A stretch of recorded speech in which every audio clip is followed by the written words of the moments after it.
Unti-unti nang nangihina yung dating malakas na ako. Alam mo yung isang bagay na nakakatakot sa mundong to? Yun ay yung dahan-dahang maglaho. Yung gana mo. Yung ganang maging masaya. Yung gana na maging totoo. Yung gana para magpatuloy ka sa buhay. Sa kabila ng samot-saring mga pagsubok na ibinibigay sa'yo ng mundo.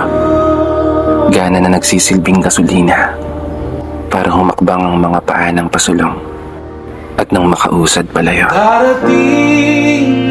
Bitbit ang mga napakaraming tanong na araw-araw paulit-ulit binubulong sa hangin habang mga matay nakatitig sa langit at pasimpleng sinisilip ang mga bituin. Nagbabaka sakaling may isa na tumupad ng hiling nang hindi pinipilit. Bituin na maghahatid ng realidad sa panaginip. Bituin na tutupad sa mga pangarap na araw-araw pinipihit. Dahil gusto ko po talagang magtagumpay. Gusto ko pong may panalo tong buhay na to. Gusto kong umasenso. At gusto kong mabago ang kapalaran na meron ako. Hindi lang para sa sarili kong mga pangarap, kundi para rin sa mga pangarap ng mga taong pinakamamahal ko. Mga taong naniniwala at umaasa sa akin. Mga taong dahilan bakit patuloy kong kakayanin magpatuloy sa buhay na to. Ano mang bigat ng mga pagsubok ang ibigay mo.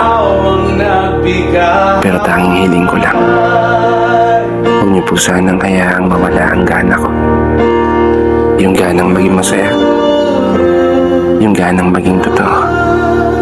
Yung gana na magsisilbing lakas para magawa kong mapagtagumpayan yung buhay na pinagkaloob mo. Pero bago magtapos, gusto ko lang mag-iwan ng mensahe sa sino mang nakikinig nito. Huwag na huwag mong hahayaang mawala yung gana mo.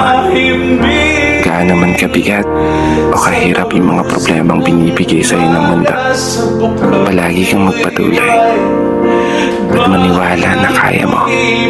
Bawal tayong sumuko sa laban na to. Magtatagumpay tayo kahit ano man ang mangyari.